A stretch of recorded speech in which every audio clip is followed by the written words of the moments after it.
Are you ready? Yeah. Hey guys, I'm Alyssa. Today me and Dare are going to be filming a Q&A about grad school and answering a lot of the questions that we've recently received. Let me just give you a little bit of a background about myself. I'm a second semester grad student at Shippensburg University, shameless plug, and I'm a communication studies major with a dual emphasis in strategic PR and digital media. This is Dare. Hi, I'm Dare. This is my last semester at Shippensburg University in the graduate program. I started last semester. I am 25 and I am also a dual major in communication media studies. Wait, Communication studies, dual emphasis in strategic PR and digital media. Yeah, all of that. It's a lot. It is. So we're going to be answering just a few questions. We've posted it on our Instagrams and Twitters and just been asking you guys what are some questions that you guys want to know, and what are some what are you hesitant about before coming to grad school. So we have a few questions lined up for today. The first one that we're going to start with is, how do you choose a graduate school? For both of us, we both went to Shippensburg for our undergrad, and then we came back here for grad school. Personally, for me, it was a comfort level just because I had already known all the professors. I was comfortable with the program. I still had friends here. I wasn't really willing to go and venture out and go somewhere new, so I chose to stay here. Mine's kind of similar for me. I did my undergrad at Ship as well. I was a journalism major, PR emphasis. I actually took a semester off after graduating, so I graduated in the spring of 2017. And then over that summer I ended up having to have ankle surgery. So I was applying to jobs. It was super awkward. I was in a surgical cast going to interviews in the summer with a full suit on.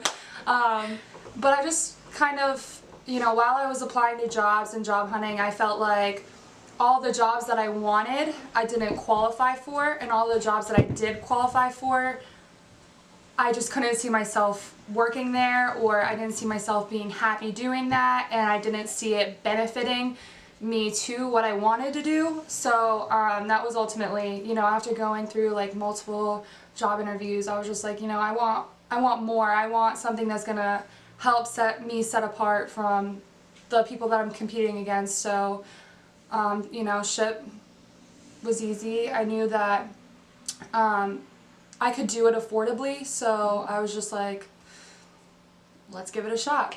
Yeah.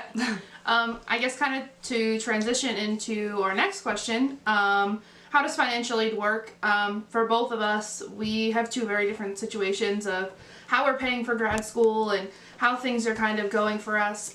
For me, which this is going to happen in our next question, I have a graduate assistantship, so that pays for 90% of my tuition cost, and for the remaining percent of fees and healthcare fees and gym fees and technology fees and all that sort of stuff, I just pay it out of pocket.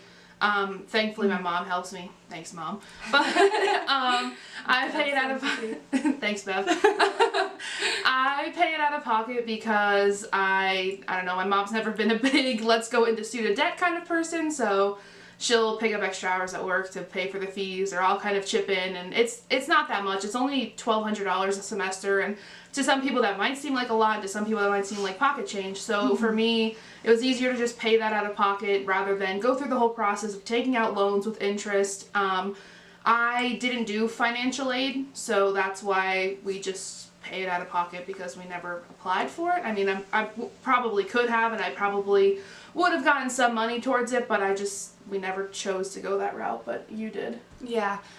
So for me, I feel like I have had, well, not more, but mine was kind of the opposite. I paid more out of pocket during undergrad, and I didn't live on campus. I commuted during undergrad, so I only accumulated, I think it was $17,000 for my undergrad degree, which, is really good. Most people pay that in 1 year. So for one semester. Yeah, so for my whole undergrad, I only accumulated $17,000 in student loan debt. That's still like, during undergrad, I wanted to get out of it with the least amount of debt as possible, so that's why I did that. I tried to pay out of pocket whenever I could for my semesters, and I worked more jobs during undergrad than I did during grad school. So for me now, I feel like I kind of take more financial aid now in grad school than what I did during undergrad, but that's just, I mean, during undergrad I worked 4 jobs at one time. There was one point where, and it was crazy. But during grad school, I just worked my grad assistantship, so I worked, one of my jobs that I worked during undergrad was at the library, so I worked there all through college, so that's kind of where I found out and how I learned about grad assistantships and what they were. And whenever I graduated, my boss has always told me, anytime you want to come back to school, message us, we'll get you in here and we'll pay for it. Mm-hmm. So I was fortunate enough that I knew I had that as a backup opportunity. That, like she said, that'll lead to our next question, and what we'll answer is about grad assistantships and going more in depth in that. But for financial aid, I knew that I had the opportunity for it to be paid for. I just had to pay for the fees, like Alyssa explained. Yeah. And like she said, it is around like $1,200 a semester, depending on how many classes you take. That can vary. Yeah. That will also lead into another discussion, but a little bit later on. Yeah. So I feel like for me, only working the one job, it's a little harder for me to make ends meet between all the bills that I have outside of school. So I didn't have the extra change to pay for the fees, so I had to apply for financial aid. So I think I take out around like $2,000 a semester to cover my fees, and then I have like a couple of extra $100 left for books and like meals. It works the same way. In grad school, you can still pay for meal plans. We didn't, neither one of us have meal plans to the university, but we have Flex. Yeah, which Flex is basically just money that you can put on your ID. So you can still go to all the dining halls, you just swipe your ID and that's how it pays for it. So I usually take out like a couple $100 to put on that, because they have a Starbucks and a Dunkin' Donuts on our campus. Sorry guys, my dog just kind of interrupted that part of the video, but we're gonna act like that didn't happen. I guess, are we ready to move on to the next question? So we're gonna follow up the whole financial aid question and kind of explain to you guys what a graduate assistantship is, because some of you, if you're an undergrad or if you're kind of considering going back for your master's, you might not be sure what it is or how you might have the opportunity to get a GA position, and then how you go through the process of getting one. So a graduate assistantship is basically a work position on campus. They're pretty much in all the departments all over the place, and they're reserved specifically for grad students. You work anywhere between like 250 to like 400 hours a semester. Usually they're paid, sometimes they're not. But they do pay for your tuition, which is the biggest part. There's a tuition waiver there. So it covers your credits, but it does not cover the fees, which goes back to how we had to take out loans or pay out of pocket for the fees. But basically it's just a job that it's kind of like a little part-time gig. It pays for your tuition, and you do various tasks, or you're responsible for certain things, and it kind of, you're an asset to the full-time faculty members. We are both circulation supervisors at the library, so we work in the library.